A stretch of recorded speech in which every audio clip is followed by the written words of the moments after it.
Hey, my name is Will and I'm going to show you guys how to put on a DIY grab loop attachment. The first thing we want to do when we're selecting what attachment to put on and where we want to put it is we want to select a location for it on the boat. The best time to do this is with the boat fully inflated so that you can assess the symmetry of the location you're placing it.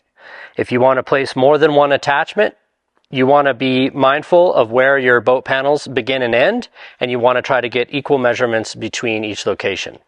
Best way to do this is with the boat inflated. You can just use a basic ruler and you can mark out roughly where you want things to go. In this case, we're going to be installing a grab loop, and we are going to want to match the location of the grab loop to the grab loop that is on the other side of the bow. First, we're going to take note of how far down we're going to want that to be. And it's always good to use a dry erase marker during this process so that you can visualize everything as you go. In this case, once I've measured roughly where I think the attachment is, I'm going to draw an outline. If you need to measure from multiple locations, that's okay as well. For instance, you can measure here as well as here, or maybe even potentially from where the floor starts underneath. In this case, we also want to pay attention to the direction that the loop is going. You could potentially glue it on with the loop going this direction or with the loop going vertically. That all depends on what you actually want to install on your boat.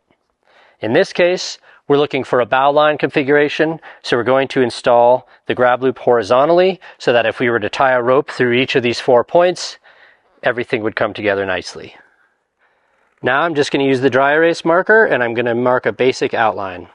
If you need to mark the orientation, or if you're marking some other type of attachment, you could do a mark as you see here, just notating if you wanted it to go horizontally or vertically.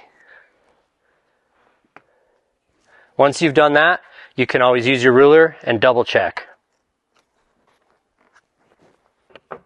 It doesn't have to be perfect, but what's important here is actually aesthetics. So if that means you need to stand in front of the boat or to the side and assess how it's actually going to look once you put the attachment on, now is the time to do that before we get started. So whenever we're doing patching or repairs of any kind, we're going to be working with chemicals like acetone and glue, and we want to make sure that we're always using proper personal protective equipment. So for us, that's going to be proper gloves. Here we're just wearing normal nitrile gloves. That's what we use. You want to make sure you have a respirator that filters out volatile organic compounds, and you want to make sure you have eye protection. This just ensures that you minimize your exposure to the chemicals that you're dealing with and you don't get anything in your eyes or anywhere else that's going to hurt you. Now that we have the boat deflated, we can get everything ready to go. Just remember that when you're doing any gluing, if you need a safe area to apply glue, you can use masking tape so that you don't cause damage to anything around you. Once you have your attachment and your boat positioned nicely, we're going to start the gluing process. One of our most frequently asked questions is, what is the difference between a grab loop and a strap plate? The most critical difference is if you look at how something would actually go through this strap plate as opposed to how it would go through the grab loop. You have a low profile and a high profile attachment. Depending on your needs, you may want to choose wisely here. If you're doing something simple like a bow line, or if you want to have an easy attachment point where you can tie and untie ropes, you'll want to consider the grab loop with lots of access and ease of workability.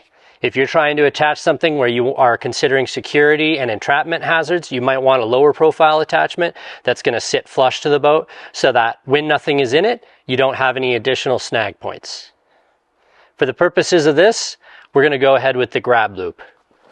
Once again, we've already drawn out the orientation and the placement of this grab loop, so we can confirm that and we'll begin the gluing process. Just like a patch, the first thing we're going to do is prep both surfaces with acetone. With grab loops, it's especially beneficial to have gloves on because you may need to hold on to the attachment point while you're applying acetone and glue. In this part, I'm just going to grab the bottom and apply a nice thin layer of acetone to the part of the attachment that is contacting the boat. It's always important when you're working with acetone, you don't want to have too much acetone on your brush because you don't want any excess acetone to spill and start running across the boat material. If you use a brush or a rag, you can absorb a little bit of the material and then just flick it to get any excess out so that when you're coming over here to paint it on, it's not going everywhere. Once we've applied acetone to both surfaces, we're going to let that acetone dry, and then we can do a little bit of sanding. Now that the acetone has dried, we're just going to sand the outer boundary and then everything within.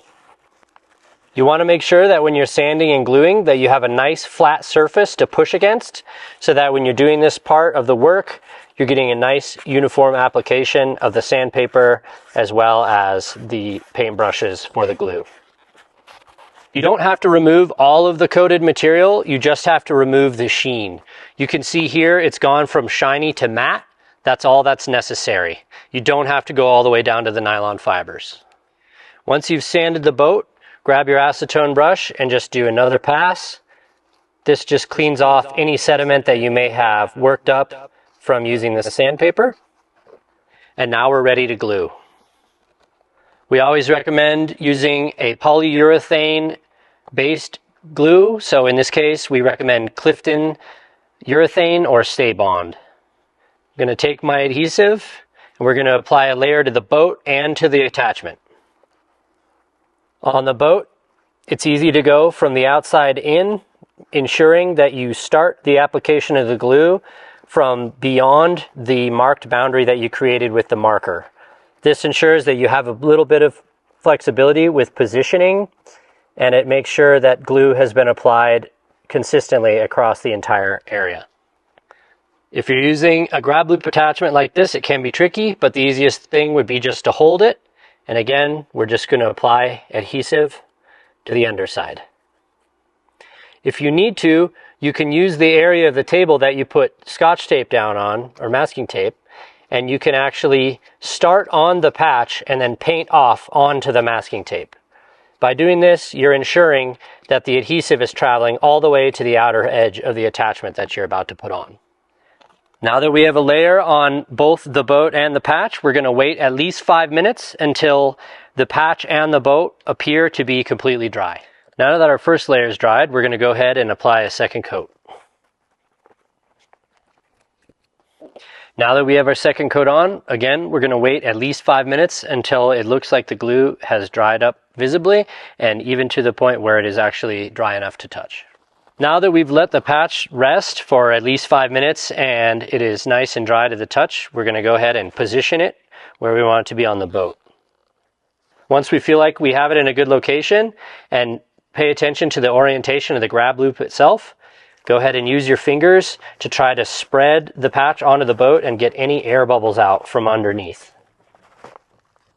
Once you've done that, it helps immensely to have a roller. Go ahead and start rolling out all across the patch in different directions to ensure that you've applied a lot of pressure. It's also good to double check and go back over all of the edges. If any of your attachments were going to come off, it'll come off by starting at the edge. So by gluing down your edges really nicely, it makes the attachment last a lot longer. Lastly, if you have access to a heat gun or a hairdryer, it helps to have a little bit of heat in this process.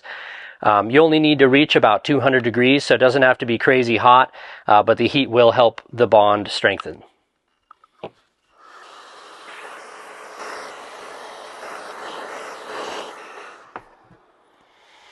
Now that the patch has been heated and rolled out, we're going to let it rest for 24 hours. Make sure not to load this, tie anything into it, or even inflate the boat for 24 hours to let the adhesive cure before you take it out. Now that we've waited 24 hours, we're going to check and see that our attachment holds on the boat. Let's go ahead and inflate the boat.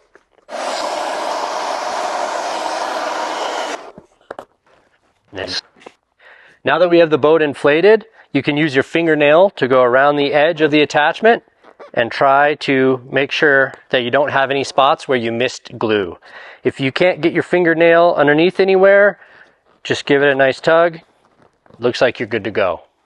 If you stick your fingernail in between here and it feels like you can lift the attachment up off of the boat, the best thing to do is to actually try and peel the attachment off as far as you can. You don't have to force it to the extent that you feel like you're breaking something, but try to pull it back and then go ahead and reapply glue, let it dry, push it down and roll it back out and let it cure again. If you have any questions pertaining to attachments, patches, or any other form of boat repair, contact us at service@alpaccaraft.com and we'll take care of you.